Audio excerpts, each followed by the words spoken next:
आपने शहरों में अक्सर ऊंची ऊंची इमारतों को बनते देखा होगा। इन बहुमंजिला इमारतों के निर्माण में पैसों के साथ साथ बेहतरीन इंजीनियरिंग की भी जरूरत होती है। लेकिन क्या आपने सोचा है कि अगर इन इमारतों को गिराने की नौबत आ जाए, आखिर इतनी ऊंची इमारतों को कैसे गिराया जाएगा? और अगर गिराया भी जाए तो अगल बगल मौजूद दूसरी इमारतों का फिर क्या होगा? दरअसल इन इमारतों को बनाना जितना मुश्किल है, उससे कहीं ज्यादा कठिन है इनको गिराना। और इसलिए दिल्ली के करीब नोएडा में मौजूद सुपरटेक के ट्विन टावर अभी फिलहाल इन दिनों चर्चा में है। सुप्रीम कोर्ट के आदेश के बाद ये दोनों टावर्स 28 तारीख को गिराए जाने हैं और इन्हें गिराने के लिए कंट्रोल डिमोलिशन तकनीक का इस्तेमाल किया जाएगा। और आज हम इसी कंट्रोल डिमोलिशन का डीएनए टेस्ट करेंगे और आपको समझाएंगे कि सुपरटेक की ये 40 मंजिला इमारतें किस तरह गिराई जाएंगी। नोएडा ग्रेटर नोएडा एक्सप्रेसवे के किनारे मौजूद इन दोनों टावर्स को गिराने 100 किलोग्राम विस्फोटक लगाया गया है और ये इतने शक्तिशाली हैं कि धमाके के बाद करीब 100 मीटर ऊंची इमारत 8 से 9 सेकंड में ही मिट्टी में मिल जाएगी। लेकिन ये दोनों टावर्स रिहायशी इलाके में मौजूद हैं और इनके आसपास दूसरे इमारत भी मौजूद है और ये तस्वीर उसी ट्विन टावर की है जिसे हम दिखा रहे हैं। और आसपास का पूरा इलाका दरअसल रिहायशी है। यानी अगर इमारत को गिराने में कोई गलती हुई तो अगल बगल मौजूद दूसरी इमारतों को भी खतरा हो सकता है। और इसलिए इन टावर्स को गिराने के लिए कंट्रोल डिमोलिशन का सहारा लिया जा रहा है। और अब हम आपको बताएंगे कि ये कंट्रोल डिमोलिशन क्या होता है। किसी भी बहुमंजिला इमारत को गिराने से पहले उसके लिए पूरी प्लानिंग की जाती है।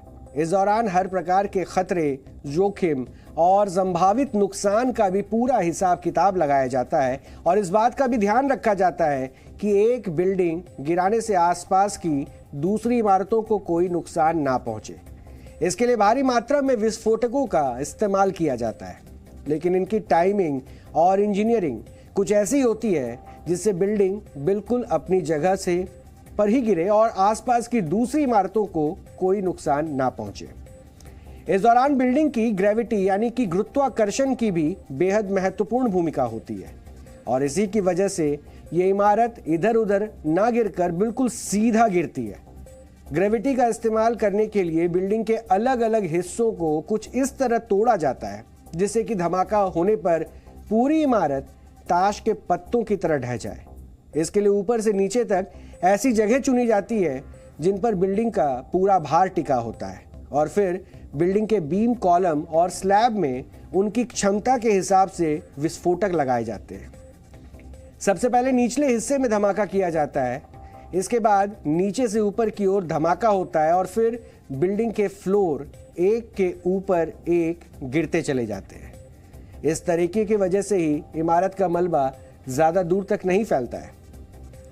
भारत में इससे पहले भी कुछ इमारतों को इसी तकनीक से गिराया जा चुका है, लेकिन यह पहली बार है जब इतनी ऊंची इमारत को धमाके से गिराया जाएगा। और इसलिए इन ट्विन टावर्स के आसपास रहने वालों की ही नहीं, इन्हें गिराने वालों की धड़कनें भी काफ़ी ज़्यादा तेज़ है। इस पर एक हमने विस्तृत विश्लेषण तैयार किया है, ये आपको ज़रूर देखना चाहिए।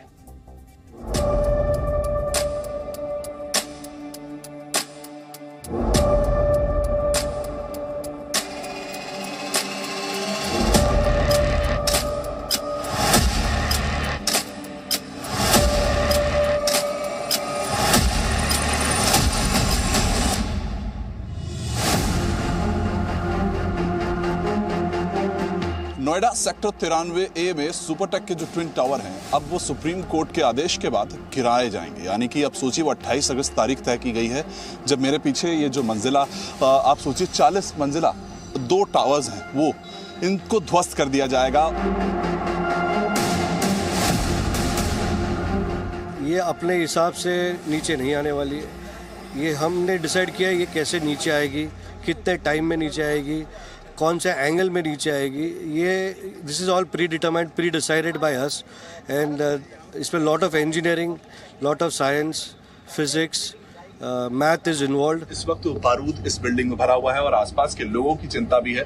वो उनके इस वक्त दिल में ये है कि क्या हम अपने घर में वापस आ पाएंगे, क्या जिस दिन इस बिल्डिंग को विस्फोट किया जाएगा, ध्वस्त किया जाएगा, क्या वो इसी जगह गिरेगी, कहीं आसपास तो नहीं गिरेगी। ये सारी चिंताएं, यही सवाल है जिसको इस वक्त जी न्यूज आपके लिए सुलझा रहा है। हमने उनको काफ़ी अश्योरिटी दे चुके हैं ऑलरेडी कि इस पे कुछ भी उनको डरने की ज़रूरत नहीं है। As a humanitarian ground we expect that since explosives are use, so लोग वहाँ जा रहे हैं नज़दीक में। सो हम लोग ने 250 मीटर का एक इवैक्यूएशन जोन डिक्लेयर करके इस पे लोगों को इवैक्यूएट करवा रहे हैं। तकरीबन वो सुबह 7 बजे we have requested all of them to be out. They can go out on Saturday also and then they can be back. वो लोग वापस आ सकते हैं 5 बजे, उनको अगर वापस आना तकरीबन 5 बजे के आसपास। Once we and CBRI have a final visit and we give the clearance के by everything is clear, please come ahead, go in your houses and they will come. जिसके जो आसपास के रोड हैं, खासकर जो ट्विन टावर को connect करते हैं, चाहे वो पीछे हो जाए, दाएं बाएं हो जाए, सामने हो जाए, वो पूरी तरह प्रतिबंधित रहेगा। और इस तरफ आने वाले जो रूट हैं उनको भी रोका जाएगा ताकि ऐसा ना हो जाए गाड़ियाँ यहाँ नज़दीक तक पहुँच जाए। वी आर टोटली ब्लैंक और समझ में नहीं आ रहा है कि क्या करें। ये तो होने वाला ही है, पर हम क्या करें, कोई किसी का कुछ नहीं पता हमें। हम तो एक तरह से we are leaving it on the God कि क्या करेंगे, हमें यही नहीं समझ में कर क्या सकते हैं। हमारे पास लिमिटेड इतनी वो टाइम और रिसोर्सेज इतने हैं कि अगर हम चाहें तो भी क्या सारा सामान हम खाली करा तो अब सकते तक हैं। आपको क्या गया, बस आप खाली कर देना। 28 को सुबह 7 बजे यहाँ से चले जाना और अलाउ करेंगे तो 5-6 बजे के बाद अलाउ करेंगे। सब लोग बहुत अनसर्टन है क्योंकि हमें सुबह 7 बजे निकल के यहाँ से जाना है। When we come back, we don't know what the situation will be. Especially like asthma, people with asthma, we don't know what will be the dust level and how long it will be feasible for us to come and stay here. That is one aspect. 1 साल से वही problem चल रही है कि वो इतना नज़दीक है, 9 मीटर दूर है। हालांकि जो एडिफिस और जेट जो कंपनियां हैं उनका काफ़ी एक्सपीरियंस है डिमोलिशन का, लेकिन वो इतनी नज़दीक हैं, जो हमारे रेजिडेंट्स हैं उनको दिल में डर लगता है। और इसमें कोई शक नहीं है, डर लगना भी चाहिए क्योंकि इतना क्लोज है और वो बिल्डिंग इतनी बड़ी है। 100 मीटर की वो मंजिल जब गिरेगी उसके बाद क्या होगा, उस चीज को भी इस वक्त समझना बेहद जरूरी है। मेरे पीछे जो इमारत आप देख रहे हैं, जो कि 28 अगस्त को ढहा दी जाएगी दोपहर को 2:30 बजे, चंद सेकंडों में, लेकिन उसके बाद जैसे ही वो विस्फोट होने के बाद इस बिल्डिंग को इसी जगह पर गिराने की तैयारी है। उसका जब जैसे ही हम पास कर लेंगे, यानी कि वो जैसे ही बटन दबाया जाएगा और ये बिल्डिंग पूरी इसी जगह पर गिर जाएगी, लेकिन क्या होगा, तब होगा लाखों टन का वो जो मलबा है वो नजर आएगा इस वक्त। और उस मलबे से कैसे बचा जाएगा, वो जो धूल का गुब्बार आएगा उससे कैसा बचा जाएगा, क्योंकि जब ये बिल्डिंग गिरेगी पूरी इसी जगह पर 3 से 4 मंजिल तक की हाइट तक का वो मलबा यहीं पर इकट्ठा हो जाएगा। और 28 अगस्त दोपहर 2:30 बजे ये इमारतें जो कि एक भ्रष्टाचार की नींव पर रखी गई थी, उनको गिरा दिया जाएगा।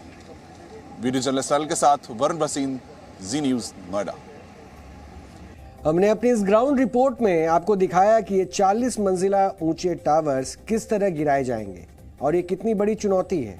लेकिन इस तरह की ऊंची इमारतें ढहाने का ये पहला मामला नहीं है। अब हम आपको कंट्रोल डेमोलिशन की कुछ ऐसी तस्वीरें दिखाएंगे जिसको देखकर आप समझ सकेंगे कि शायद कुछ इसी तरीके से इस ऊंची इमारत को गिराया जाएगा। जो पहली तस्वीर है वो दरअसल कोच्चि की है। ये कोच्चि की तस्वीर है और 11 जनवरी 2020 को यहाँ समंदर के किनारे बने 2 बहुमंजिला लग्जरी अपार्टमेंट को इसी तरह से गिरा दिया गया था और ये पूरी इमारत चंद सेकंड्स में ही जमींदोज हो गई थी। ये अपार्टमेंट भी नियमों का उल्लंघन करके बनाए गए थे, जिसके बाद उन्हें गिराने के आदेश दिए गए थे और चंद सेकंड में वो मिट्टी में मिल जाते हैं। अब ये तस्वीर जो अगली है वो इटली के जिनेवा की है, जहां 28 जून 2019 को एक बड़े पुल को धमाके से ढहा दिया गया।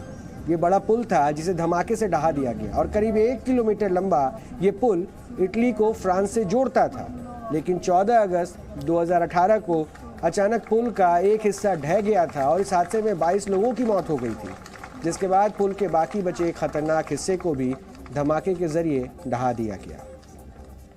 इसी तरह चीन के यूनान प्रांत में भी एक साथ 15 ऊंची इमारतों को कंट्रोल डिमोलिशन के जरिए धमाके के साथ गिराया गया था। ये देखिए, एक साथ धमाका किया गया और कंट्रोल डिमोलिशन के जरिए उन्हें गिरा दिया गया। इन इमारतों को ढहाने के लिए लगभग 4.5 टन विस्फोटक का इस्तेमाल हुआ था और सिर्फ 45 सेकेंड्स में ये पूरा ढांचा जमींदोज हो गया। अब जो तस्वीर हम आपको दिखाने जा रहे हैं वो है जर्मनी की। ये तस्वीरें जर्मनी के कोल पावर प्लांट की है और ये पावर प्लांट वर्ष 1938 में बना था और 80 वर्ष तक काम करने के बाद इसे बंद कर दिया गया था, जिसके बाद वर्ष 2021 में इसकी 250 मीटर ऊंची चिमनी और 110 मीटर ऊंचे कूलिंग टावर्स को विस्फोटकों के जरिए गिरा दिया गया था।